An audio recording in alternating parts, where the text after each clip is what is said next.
Vijayawada railway స్టేషన్లో Seshadri express పట్టాలు తప్పింది. దీని కారణంగా పలు రైళ్లు ఆలస్యంగా నడుస్తున్నాయి. ఇక దీనికి సంబంధించి మరింత సమాచారాన్ని మా ప్రతినిధి సాయికృష్ణ అడిగి తెలుసుకుందాం. సాయికృష్ణ, శేషాద్రి ఎక్స్ప్రెస్ పట్టాలు ఎప్పుడు తప్పింది? ఏ రైళ్లు ఆలస్యంగా నడుస్తున్నాయి? రవీంద్ర, బెంగళూరు నుంచి కాకినాడ వెళ్తున్న శేషాద్రి ఎక్స్ప్రెస్ ఈ అర్ధరాత్రి విజయవాడ రైల్వే స్టేషన్ లో పట్టాలు తప్పింది. ఇంజిన్ పట్టాలు తప్పడంతో రైళ్ల రాకపోకలకు ఏర్పడింది. శేషాద్రికి రైలుని పునరుద్ధరించి కాకినాడ పంపించేశారు. అయినప్పటికీ కూడా ట్రాక్ పునరుద్ధ పనులు జరుగుతున్నాయి. దీంతో దూర ప్రాంతాలు విజయవాడ మీదుగా వెళ్లేటువంటి కలకత్తా నుంచి చెన్నై వైపు, అలాగే సికింద్రాబాద్ నుంచి విజయవాడ వైపు వచ్చే రైళ్లతో పాటు పలు రైళ్లు ఎక్స్ప్రెస్ రైళ్లన్నీ కూడా రాకపోకలకు తీవ్ర అంతరాయం ఏర్పడింది.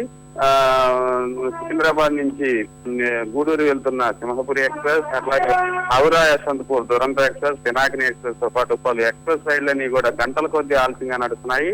ఇప్పుడు రైలును శేషాద్రి ఎక్స్ప్రెస్ ని కాకినాడ వైపు పంపించేసిన తర్వాత ఒక్కొక్కటి నెమ్మదిగా రాకపోకలు అనుమతించారు. ఇప్పుడే కొద్దిసేపటి క్రితం యశ్వంతపూర్ ఎక్స్ప్రెస్ దురంతో కూడా బయలుదేరి వెళ్ళిపోయింది. దీంతో ప్రయాణికులు తీవ్ర ఇబ్బందులు ఏర్పడ్డాయి.